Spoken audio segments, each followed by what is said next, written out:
C'est l'histoire d'un chercheur devenu chef d'entreprise. Hakim Karat a su marier deux univers, celui des molécules et celui des affaires.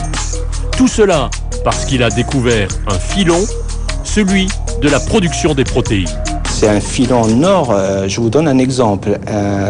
400 mg d'une protéine destinée à l'industrie pharmaceutique, ça veut dire GMP, coûte 700 000 euros, 1 million d'euros. Donc vous voyez, c'est pas de l'or, c'est je sais pas quoi, c'est plus que du diamant. Donc économiquement parlant, c'est plus qu'intéressant. C'est vraiment. D'ailleurs, c'est pour ça, je vous donne un exemple. Amgen, qui est une société américaine, qui est notre grande sœur, je dirais, biotech, actuellement, elle fait 17 milliards de chiffre d'affaires de dollars.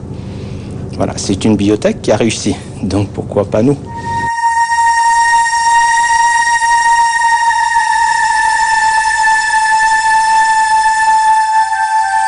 La société Proténia est installée au sein même du campus d'Ifrane. Elle est née de la rencontre de deux démarches, celle de l'université Al-Ahrawayn, qui voulait devenir un centre d'excellence pour les biotechnologies, et celle de Hakim Karat, qui possédait déjà une entreprise en France dans le même secteur, mais qui regardait le Maroc, son pays d'origine, avec intérêt.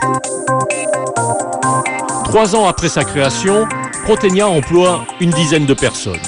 Ici, on produit des protéines, des enzymes ou des anticorps à partir de micro-organismes qui sont utilisés comme des usines à produire des protéines. La production d'Ifrane est destinée pour l'instant à la recherche et donc au laboratoire. Mais demain, Proténia s'adressera aussi à l'industrie, qu'elle soit agroalimentaire mais surtout pharmaceutique.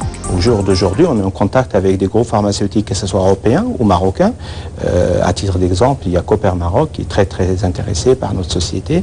Et bien dans le futur proche, on pourra leur produire, que ce soit l'insuline ou des facteurs de croissance, qui lui-même mettra sous forme d'un médicament et commercialisera à travers toute l'Afrique, voire l'Europe. Implanter une entreprise au sein même d'un campus universitaire, c'est un signal fort pour associer étroitement l'industrie à la recherche. Et au Maroc, c'était aussi une première. L'arrivée de Proténia a un intérêt supplémentaire.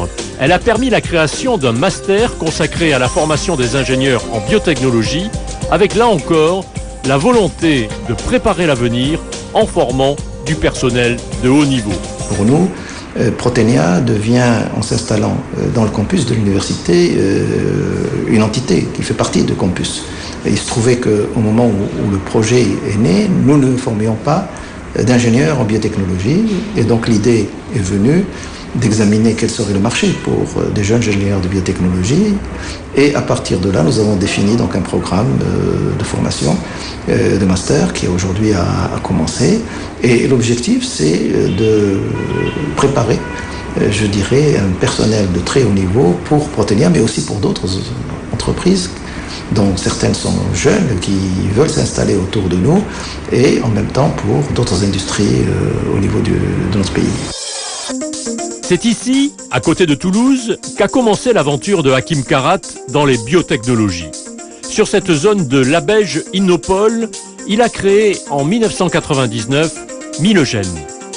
L'environnement était favorable. La zone accueille les grands donneurs d'ordre du secteur, Pierre Fabre, Sanofi pour les firmes pharmaceutiques et l'INSERM pour la recherche publique.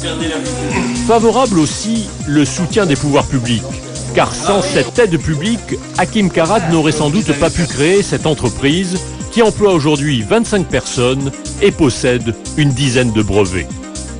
Lauréat du premier concours d'entreprise innovante, le projet Milogène a bénéficié du coup de pouce financier sans lequel il n'aurait peut-être jamais existé. L'aide était substantielle puisqu'elle était de l'ordre de 100 000 francs, ce qui nous a permis de financer une bonne partie à la fois des équipements, mais de recrutement, puisqu'on a recruté 2-3 personnes à l'époque. Bien sûr, je me suis appuyé sur ma banque qui m'a prêté l'équivalent aussi pour renforcer l'équipe. Et donc, on était 4-5 personnes à démarrer l'aventure Milogène. Une partie de son financement, Milogène l'a trouvé également en réalisant des prestations pour des clients externes, principalement du séquençage d'ADN. Il s'agit de déterminer l'ordre d'enchaînement des informations contenues dans un fragment d'ADN.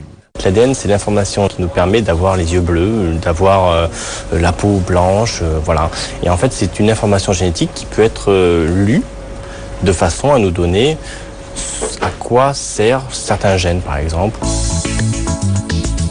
L'ADN est présent dans de nombreux organismes comme le corps humain, mais aussi les algues ou les bactéries.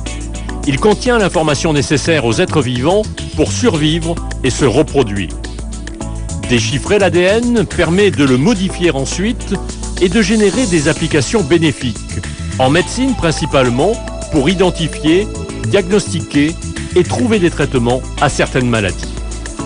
L'autre partie de l'activité de Milgène, c'est la recherche et le développement, essentiellement de la culture cellulaire pour préparer des protéines thérapeutiques destinées à la lutte contre le cancer ou contre le diabète, ou alors pour produire des enzymes industrielles destinées par exemple à l'agroalimentaire.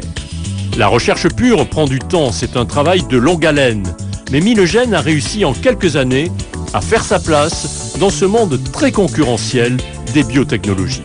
Pour être crédible au niveau scientifique, il a fallu qu'on s'impose au niveau, particulièrement au niveau des anticorps, au niveau des anticorps recombinants, il faut arriver à se faire reconnaître. Il y a beaucoup de concurrence, très peu en France, mais il y a de grosses concurrences à l'étranger, donc surtout essentiellement en Angleterre et aux États-Unis. Nos atouts, c'est essentiellement notre activité. Comme on est une petite structure, on est capable de prendre des décisions rapidement, il n'y a pas de lourdeur administrative. Et notre handicap, c'est aussi un petit peu aussi d'être petit et donc bien sûr au niveau des moyens financiers, c'est beaucoup plus difficile, quoique on arrive à se débrouiller quand même pas si mal que ça.